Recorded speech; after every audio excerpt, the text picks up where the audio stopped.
La Voz de América presenta.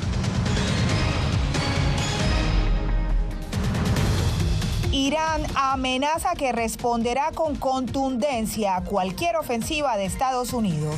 Nuevos bombardeos aéreos en Gaza en medio de propuesta de tregua y servicios de salud al límite. Y el FBI advierte sobre la creciente amenaza de ciberataques chinos contra infraestructuras estadounidenses. Además, el presidente mexicano Andrés Manuel López Obrador niega haber recibido dinero del narcotráfico.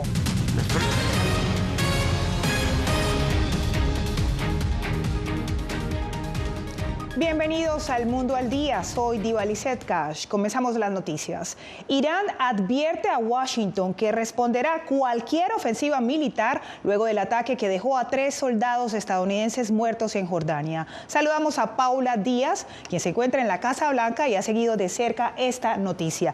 Paula, ¿qué más se conoce sobre esta amenaza de Irán? Bueno, Diva Lizette, así como tú lo dices, Irán amenazó con una respuesta contundente a cualquier ataque de Estados Unidos a la República Islámica.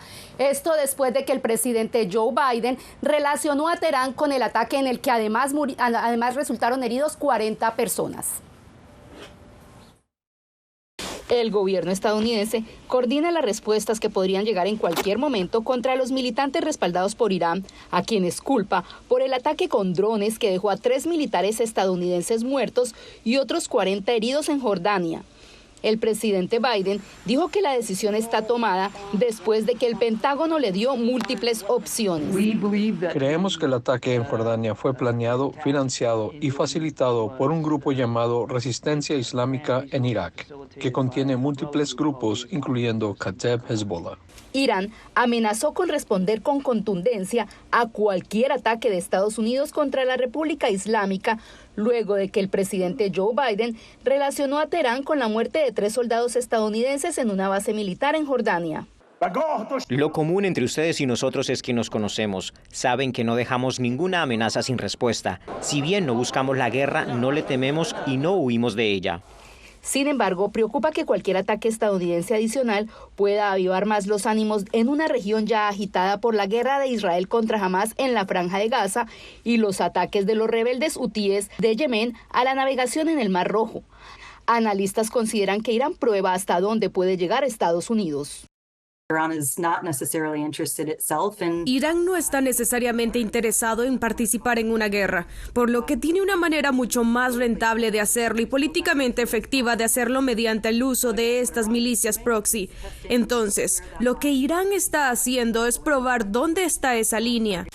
El Departamento del Tesoro de Estados Unidos sancionó a 3 entidades y a un individuo en el Líbano y Turquía por brindar apoyo financiero crítico a la fuerza Quds del Cuerpo de la Guardia Revolucionaria Islámica de Irán al sistema financiero de Hezbollah.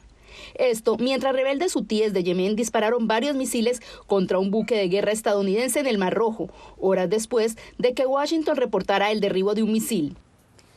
La Unión Europea planea lanzar una misión naval en el Mar Rojo, esto para defender los barcos cargueros, porque estos ataques están afectando el comercio y aumentando los precios. Diva Lizette.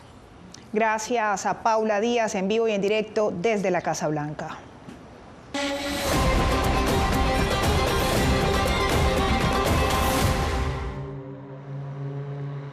Este miércoles se reportaron nuevas explosiones en el sur de Gaza mientras los servicios de salud operan en condiciones precarias en la ciudad de Han Yunis, eje de la ofensiva de Israel contra Hamás. Pilar Cebrián nos tiene el informe desde Tel Aviv.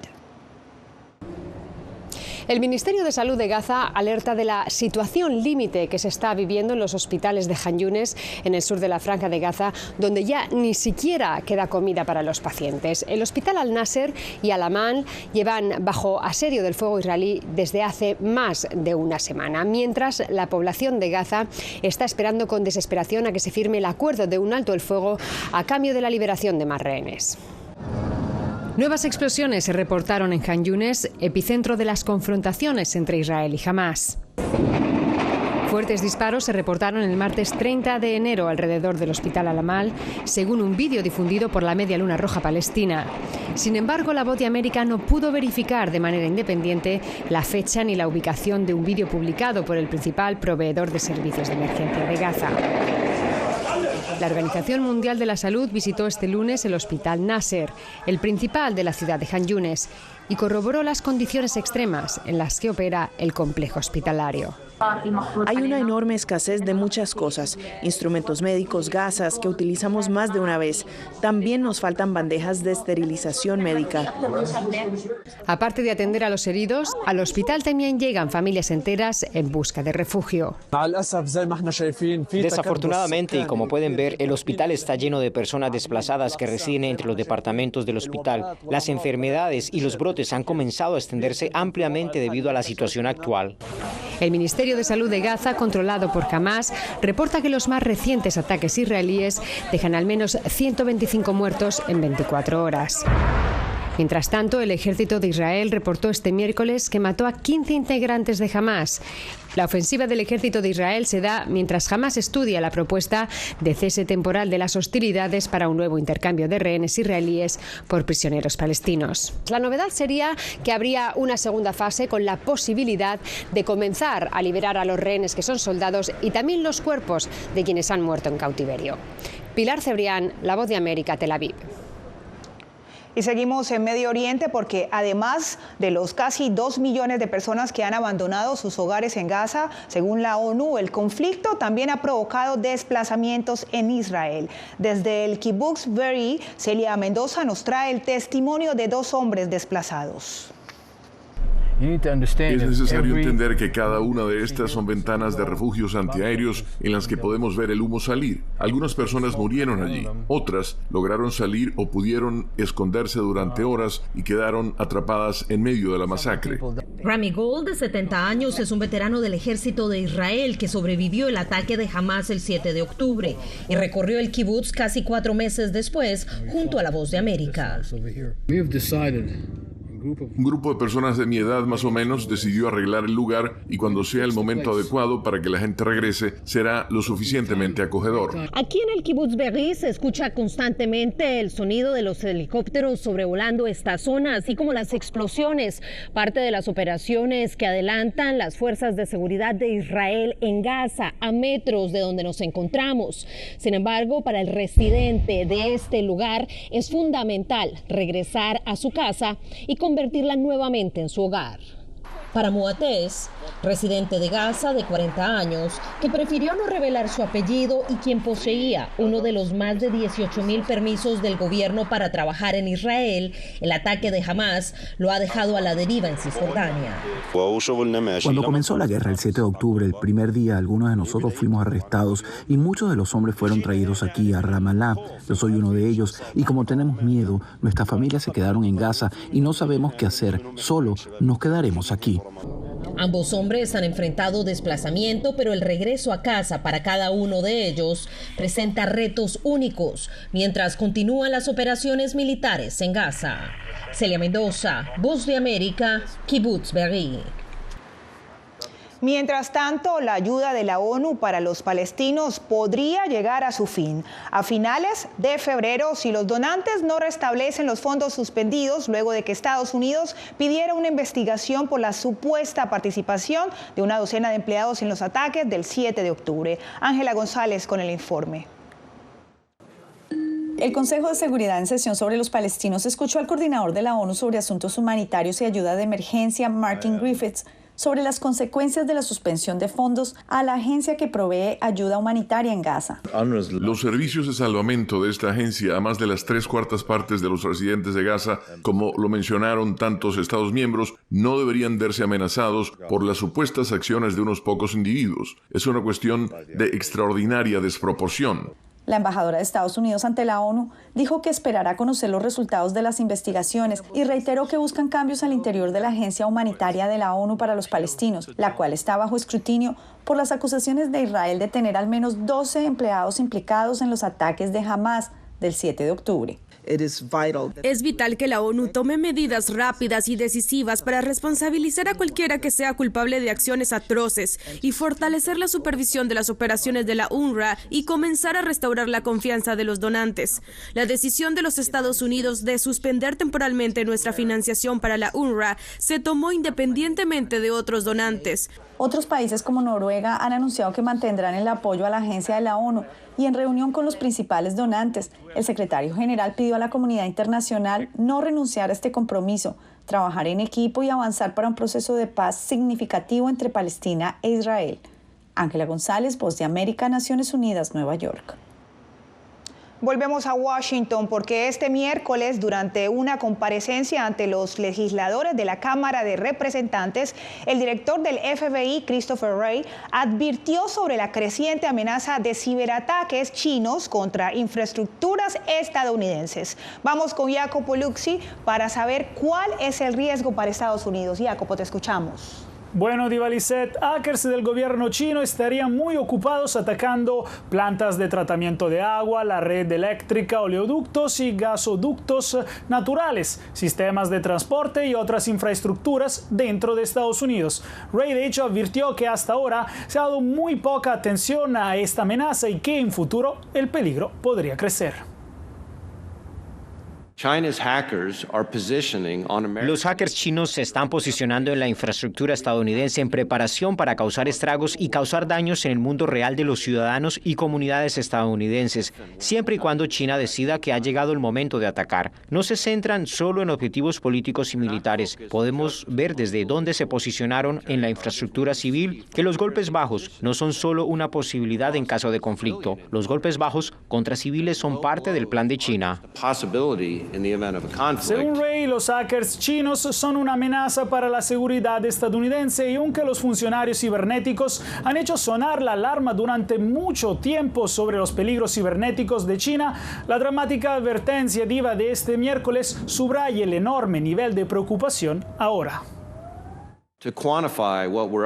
Para cuantificar a qué nos enfrentamos, la República Popular China tiene un programa de piratería más grande que el de todas las naciones importantes juntas. De hecho, si se tomara a cada uno de los agentes cibernéticos y analistas de inteligencia del FBI y se les centrara exclusivamente en la amenaza de China, los piratas informáticos de China aún superarían en número al personal cibernético del FBI en al menos 50-1.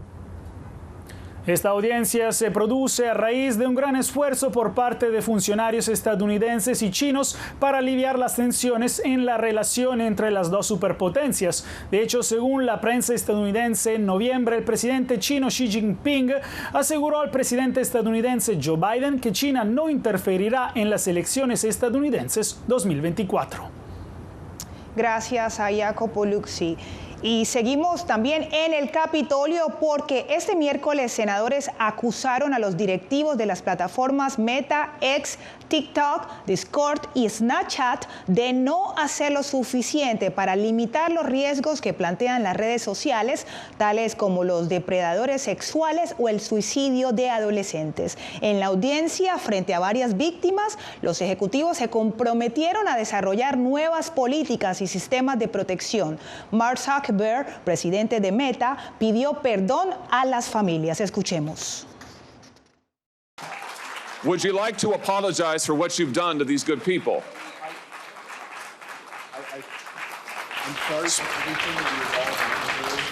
Lamento todo lo que han pasado. Es terrible que alguien tenga que pasar por las cosas que han sufrido sus familias. Y es por eso que invertimos tanto y continuaremos haciendo esfuerzos líderes en la industria para asegurarnos de que nadie tenga que pasar por el tipo de cosas que sus familias han tenido que sufrir. Y también en el Congreso, pero en la Cámara de Representantes, el Comité de Seguridad Nacional aprobó con 18 votos a favor y 15 en contra 2 cargos para abrir un juicio político al secretario de Seguridad Nacional, Alejandro Mayorkas. Esto por su supuesta negligencia a respetar las leyes migratorias. Se prevé que el Pleno de la Cámara vote la medida la próxima semana. Un cargo contra un funcionario del gabinete que no se ha visto en casi 150 años. Y en México, el presidente Andrés Manuel López Obrador negó haber recibido dinero del narcotráfico, desmintiendo un reportaje publicado por el medio estadounidense ProPublica que lo acusa de supuestamente recibir dinero ilícito durante su campaña electoral de 2006. Javier Cardoso con el informe. Fue en ProPublica donde el periodista estadounidense Tim Golden publicó que el actual presidente de México habría recibido dinero del narco en 2006. Es un reportaje muy detallado sobre una investigación que hizo la DEA a partir del año 2010. Golden cita a agentes anónimos de la DEA y a Roberto López Nájera, un testigo estrella en otros casos por narcotráfico investigados durante el gobierno de Felipe Calderón, pero no arrojaron sentencia. Señor López Nájera contó a la DEA que había tenido una reunión en 2006 en Nuevo Vallarta con políticos que decían representar a la campaña de Andrés Manuel López Obrador y narcotraficantes, incluyendo la Barbie. El presidente Andrés Manuel López Obrador dijo que no existe ninguna prueba. Es una calumnia. Están, desde luego, muy molestos y lamentablemente la prensa, como hemos visto, no solo en México, en el mundo, está muy subordinada al poder. Ante la gravedad de la acusación, la BOA pidió un comentario al Departamento de Justicia de Estados Unidos. Y ha respondido que Estados Unidos respeta plenamente la soberanía de México y no suele comentar sobre investigaciones específicas. Javier Cardoso, Voz de América, México. Presidente ecuatoriano busca financiación para responder a lo que califica como un conflicto armado interno. Los detalles en minutos.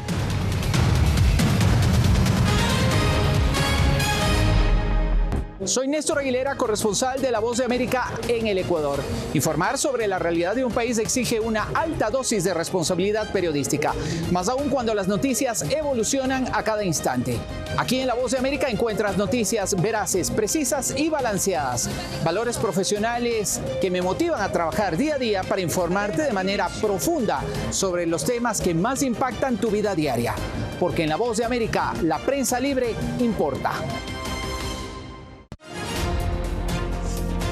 Actualidad. Que la inteligencia artificial va a estar presente en nuestro día a día. Intentan sacarse de encima a trabajadores. Análisis. El cambio climático está teniendo muchísimos impactos que afecta siempre a los más vulnerables. La región necesita ayuda. Debate. Proteger a las escuelas con armamentos. Es una total ridiculez, es algo inverosímil. Con la información más allá de los titulares. Todas las semanas por La Voz de América. Desde Washington, le saluda Gonzalo Abarca. ¿Quieres mantenerte informado de primera mano? Únete a nuestro canal de WhatsApp.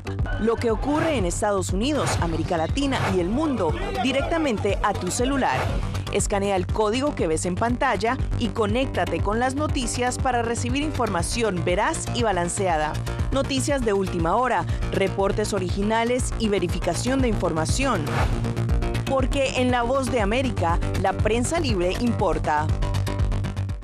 Soy Gonzalo Abarca, presentador de La Voz de América. Cada semana, desde nuestro programa Foro, programa de análisis y debate, vamos más allá de la noticia, con los temas de interés que ocurren en Estados Unidos e impactan en toda la región. Desde La Voz de América, tengo el privilegio de moderar debates y confrontar ideas diferentes. Así nuestra audiencia se puede formar su libre opinión y tomar sus decisiones bien informadas. Porque en La Voz de América, la prensa libre importa.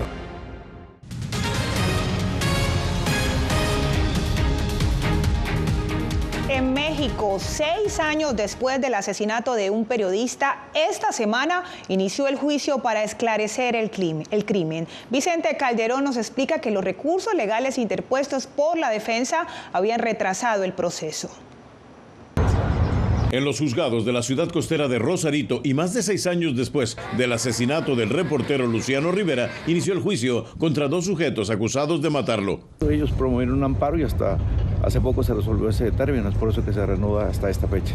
Reportero de la televisora de cable local y director de una revista digital, Luciano Rivera fue ultimado de un balazo en este bar el 31 de julio del 2017. Las autoridades difundieron este video de vigilancia donde presuntamente se ve huir a los asesinos. El crimen provocó manifestaciones en demanda de justicia. Pero el paso del tiempo complica esa exigencia. Lo que pasa es que hay muchos testigos que posiblemente ya no se encuentran presentes. La Fiscalía minimiza la importancia del retraso de 6 años. Ya cierto tiempo después de la etapa intermedia estamos verificando la ubicación de los testigos. Pero la mayoría de los que atestiguaron el asesinato en el bar no se han presentado a ratificar su denuncia, lo que facilitará el trabajo de la defensa. Y 2 de los que aparecen en el video de la fuga siguen libres. El juez prohibió a los medios que cubren este juicio divulgar los datos personales de los imputados, pero hace mucho que la policía estatal vinculó a uno de ellos, apodado El Secre, con el cártel de Sinaloa. La prensa local, que este 23 de enero recordó a otra reportera asesinada hace 2 años, rechaza la impunidad. Esto no puede quedar así. Haya sido quien haya sido. Lo tiene que pagar. Vicente Calderón, Voz de América, Tijuana. En Ecuador, el gobierno de Daniel Noboa busca recursos para combatir a las pandillas. Desde Quito, Néstor Aguilera nos cuenta que el plan de financiamiento recibe varias observaciones. Pero muy complicada. Así se refería en días pasados el ministro de Economía ecuatoriano a la situación de la caja fiscal, en momentos en que busca financiar el combate al crimen organizado ante la ola de violencia extrema.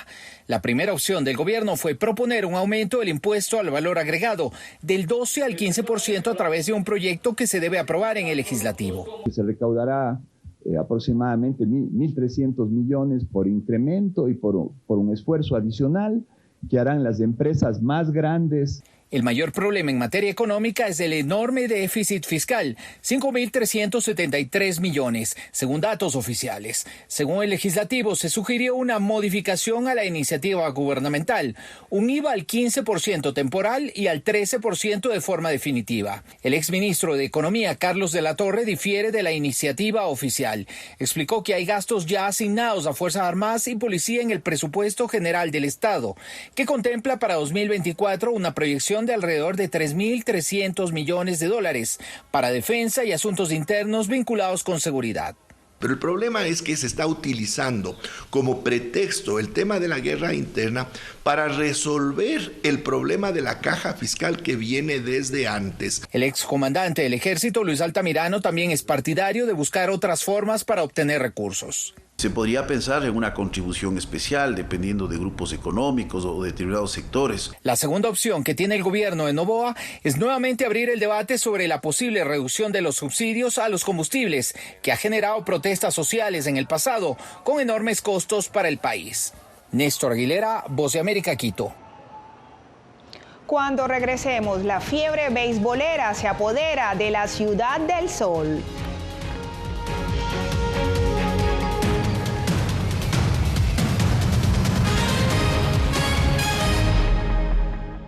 Soy Belén Mora, periodista de La Voz de América. Como reportera y presentadora tengo la responsabilidad de acercarles las historias que se generan en Washington y que impactan tu entorno cercano.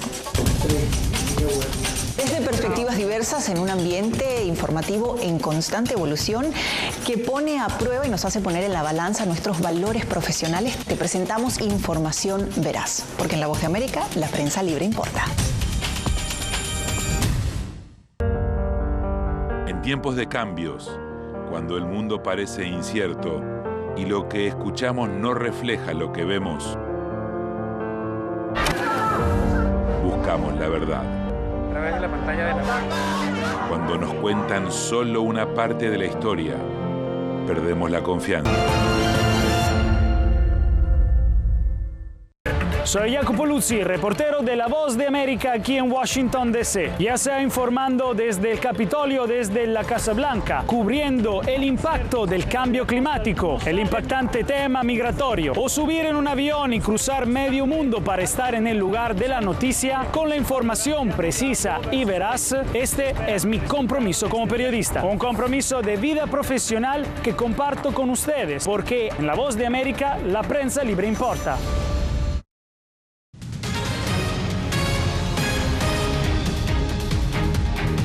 Bolivia registra 10 días de bloqueos y pérdidas que ascienden a los 600 millones de dólares. Cocaleros y campesinos afines al expresidente Evo Morales iniciaron la protesta para rechazar la extensión de funciones de los magistrados del Poder Judicial luego de que el Tribunal Constitucional Plurinacional le asestara un duro golpe a las pretensiones de Morales de aspirar a las elecciones presidenciales.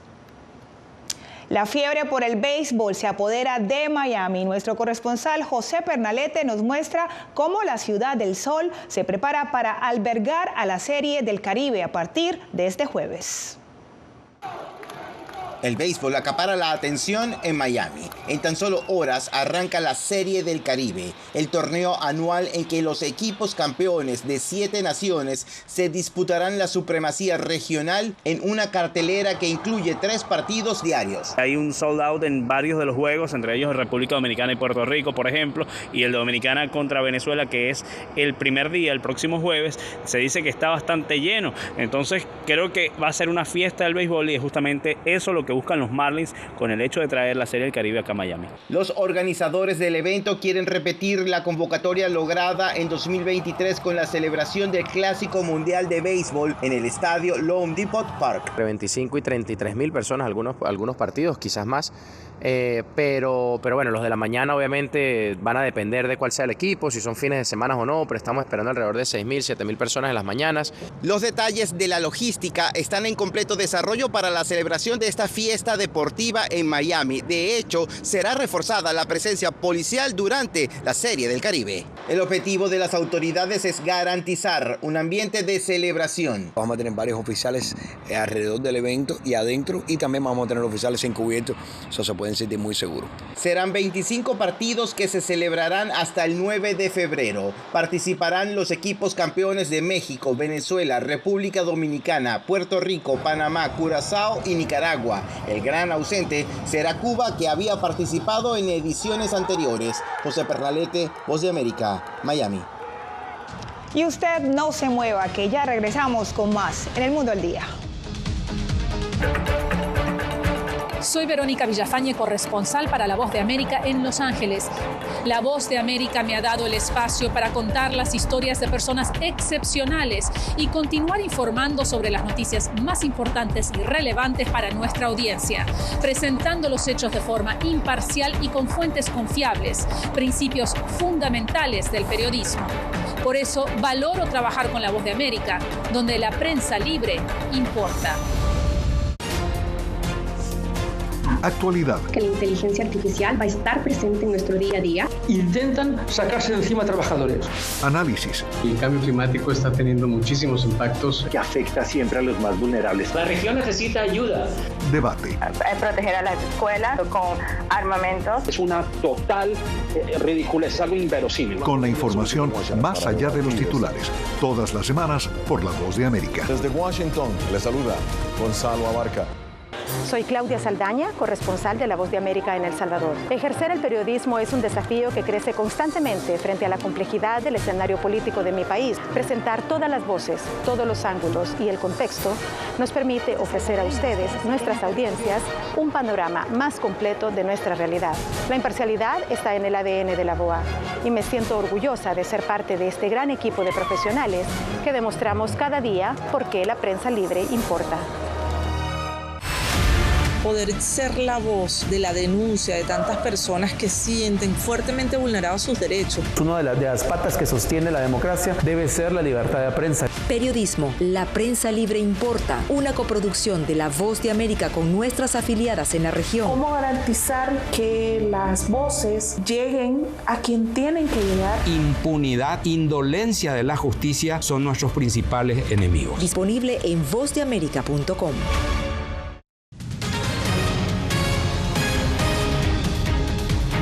Les presentamos al hombre de los loros. Se trata de Banco Georgi, de 67 años, residente en Macedonia del Norte y quien vive con más de 600 loros periquitos. Además, asegura que conoce a cada uno de sus amiguitos emplumados, nacidos en los 100 metros cuadrados que comparte con ellos. El hombre desde hace 20 años dedica al menos 3 horas diarias a alimentar a sus mascotas. Y con este peculiar amor nos despedimos en El Mundo del Día.